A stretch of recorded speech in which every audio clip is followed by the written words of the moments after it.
Well, hello everyone. My name is Alex. I'm a psychologist here on YouTube, and this is my first video about these problems. And let me tell you a little bit of a story in the beginning. When I was studying psychology a long, long time ago, more than 25 years ago, actually, I was thinking about how can I change other people's lives and how can I change my life. And slowly but surely, I started to develop what right now is considered to be burnout. Why it was burnout? Because there was a lot to learn, and also there were very, very few things that made me happy about what I've learned. And of course, in being the psychologist that I wanted to be, I tried to find some ideas in my studies to help me. And after a long, long time, I had a very small revelation. Everything that we call burnout is actually our mind telling us to stop. You are doing something wrong, and you are doing this thing over and over and over again. And this is why you are not happy. This is why you have all the crazy thoughts that you have in your mind, and you have to stop. And I stopped, and I started to learn how to deal with those problems. And funny enough, my specialty in that period of time was human performance, and I was trying to find a way to help athletes to perform better in the competitions. And I was studying these things.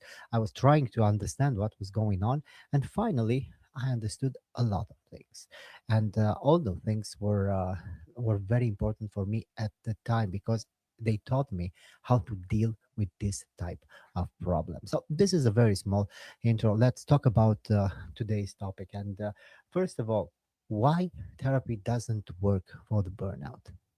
Well, this is a pretty complicated idea. And first of all, there are types of therapy that really work for burnout. But we have to understand that sometimes therapy is nothing more than another thing that you have to deal with. It's another problem and it adds to your burnout. And this is why many therapeutical approaches are not suited for the burnout. It's very complicated to integrate them in the life of a person who already doesn't want to live anymore, who doesn't want to do that type of life anymore, who wants a way out. And the therapist sometimes tends to be annoying because there are therapists that try to keep their clients in the office, and this is not what the client needs. So this is why therapy doesn't work for burnout, because it's another it's another type of stress that we have in our lives, and it's not always the best thing to fight stress with another type of stress. And this is why therapy doesn't work. But uh, let me be clear, some types of therapy don't work in this type of problems, because you have to understand that burnout is something that hates repetitive things. And as long as the psychologist try to repeat things, new things, and they just add to your burnout. And let's go a little bit deeper with all those ideas. Sometimes there are therapies that try to find hidden traumas because they think that the burnout and sometimes anxiety or depression are linked with traumas. And everybody is talking right now about trauma, about the psychology of trauma, and also the psychology of emotions. And let me be clear, burnout is something that is developed by activity, not by emotions, not by trauma. You are in this type of a situation because you hate your activity. You don't hate your life, you don't hate yourself, you don't hate your colleagues, you just hate the type of activity that you have to do all the time. And this is why you are burned out, and your mind is just telling you, stop, stop, you are hurting us, we need to stop, we need to change a lot of things.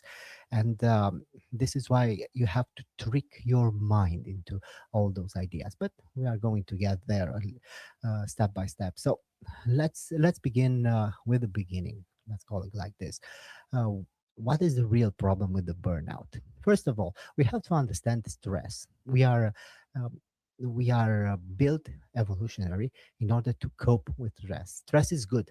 stress and all the stressors that we have in our lives are good, because they are the reason why we adapt. They are the reason why we evolve.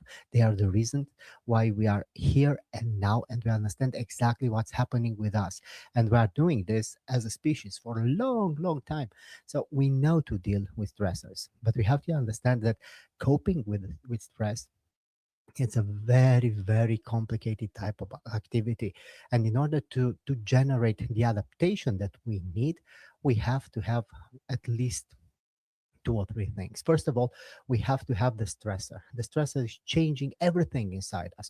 There is a storm of a neurological storm. There is a chemical storm. There is everything is just burning and moving. It's just a hurricane inside our bodies. And because our body understands that there is a problem, and the body and the mind, of course, need to adapt to that problem. And finally, after all this storm is brewing and is inside us, this type of storm generates the resources that our mind needs in order to adapt. And this is the second thing that is happening inside us. When you are stressed, you understand why you are stressed. You understand what's going on.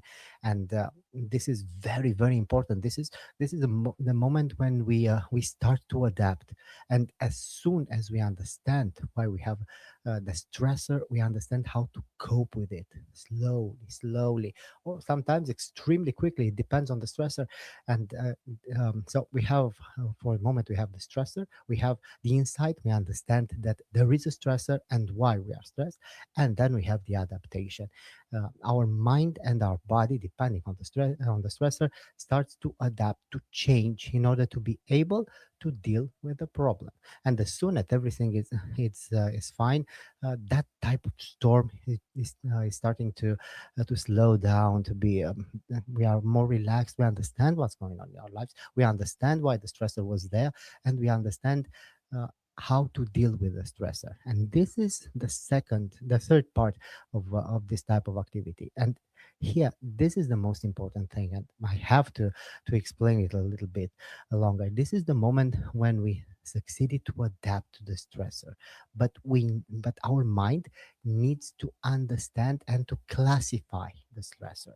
And of course, after the adaptation, the mind makes a little idea about that stressor, and understand, look, this is the stressor, this is what happened, this is how I adapted, and I have to classify this type of stressor and to keep it somewhere deep where I can understand exactly what's going on with it. So it classifies the stressor, and this is the first part. The so we have the stressor, we had the storm, we had the adaptation, and now the fourth part of our activity is the moment when the mind understands the type of stressor, classifies it, and is prepared for the next time when we'll have to deal with this type of stressor. And then everything will be calmer. The storm is going to be a little bit milder. The adaptation is going to be quicker, and so on. And um, step by step, after multiple contacts with that particular stressor, the mind understands and reacts extremely quickly. And here we have, this is the four parts activity that we need in order to adapt. why we have why do we have the burnout then? Because there are stressors, there are problems, we can adapt, we understand, we classify, we put it all together. Well, this is the problem.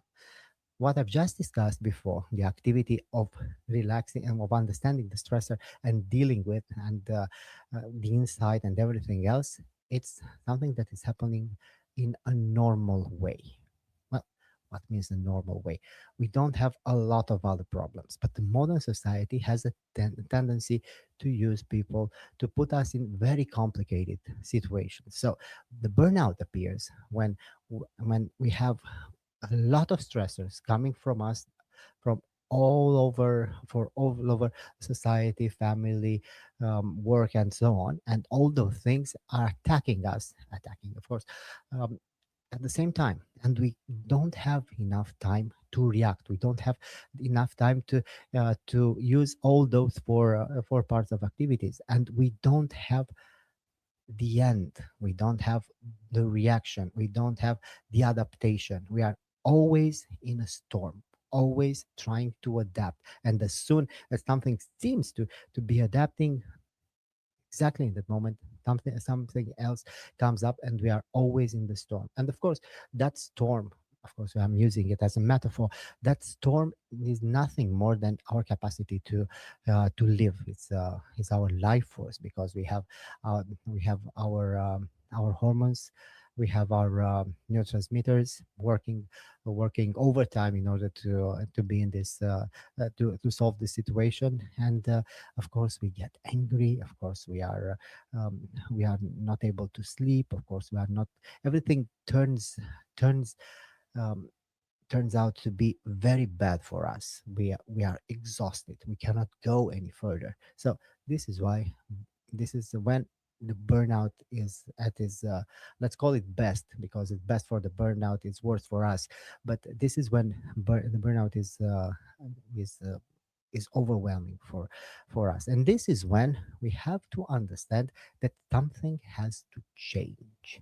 And the first thing that we need to do is to trick our mind. And let's see, how can we trick our mind?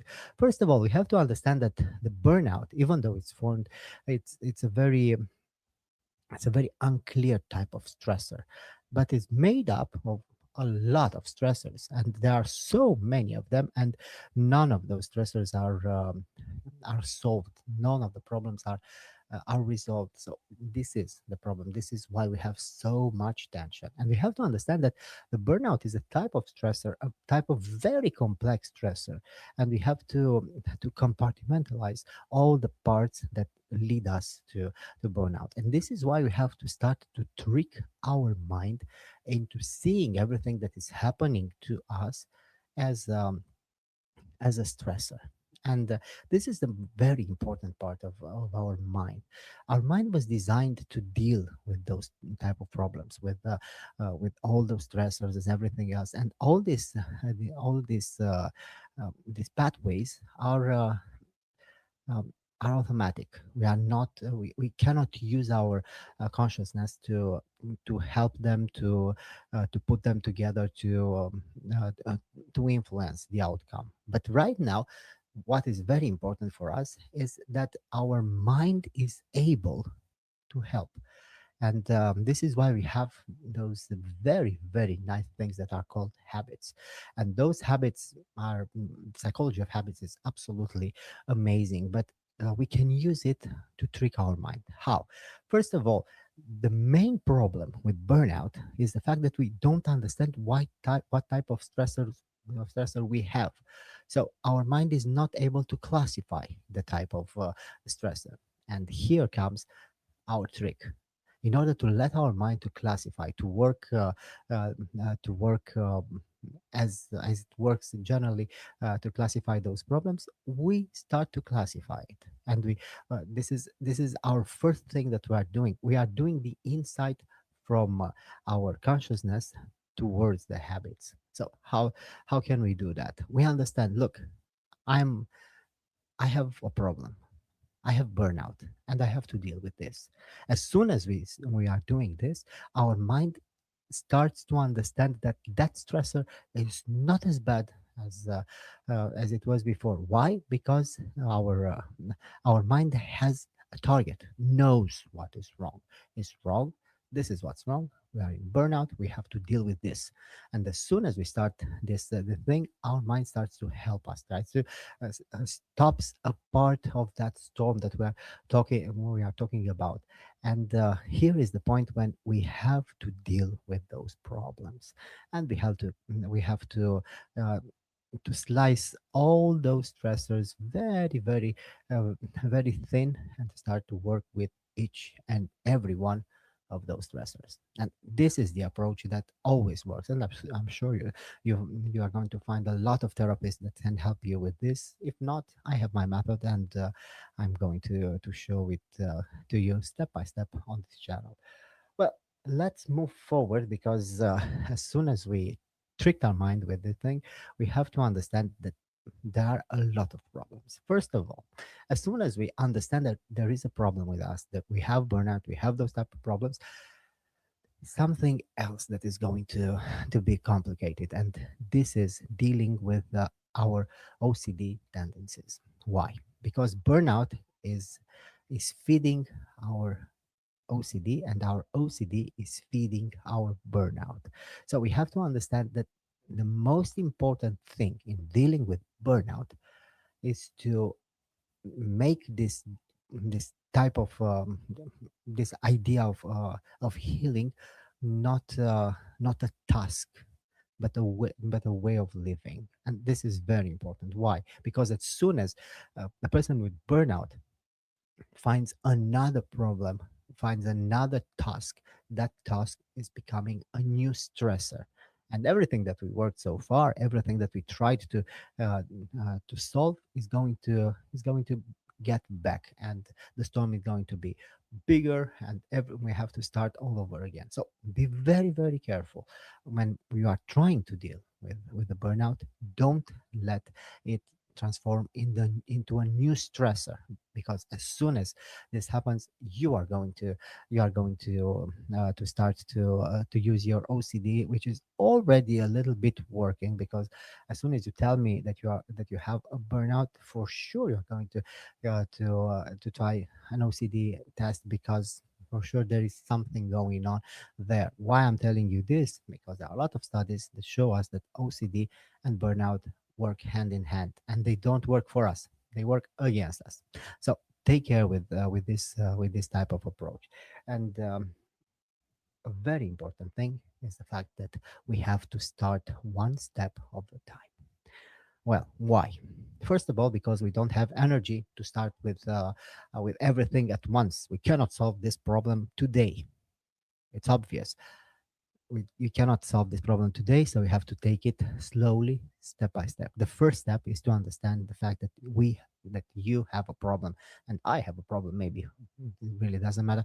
There is a problem, and this problem is the burnout, and the burnout should be treated as a stressor. This is the very first step. The second step is to find a strategy to work. And here is my here I can help you with a lot of things, and the future videos I'm for sure going to show you how to deal with those problems step by step. Why can you use one technique from the beginning and everything will be solved? Well, because burnout is such a complicated problem, and you need, first of all, to deal with the social effects of the burnout, which is very complicated because it changes everything that you are in the world. Then you have to change a lot of things inside of you. You have to change your motivation, you have to change your emotions, you have to change your way of thinking, you have to change your activity, you have to change a lot of things that help you adapt. So this is where you have to change the things that are happening, and the things that led you towards the burnout, because there are a lot of great traits in our lives that lead us to burnout. And this is how the burnout tricks us into, let's call it tricks us to get into those sort of situations. And then you have to change your body, because your body is influenced by burnout. And believe me, the easiest way to deal with burnout is to start with your body. Why? Because the connection between your body and your mind is a little bit different than what's happening inside your mind. The connection between your body and your mind is something very real that you can feel immediately, and that it was designed like this. You have all the informations in the world coming towards you from your body. You have your sight, you have your touch, you have your smell, you have everything, and all those informations um, uh, are finding their way to get inside your mind, and to build your reality. And you have to start to understand how to rebuild your reality in order to deal with the burnout.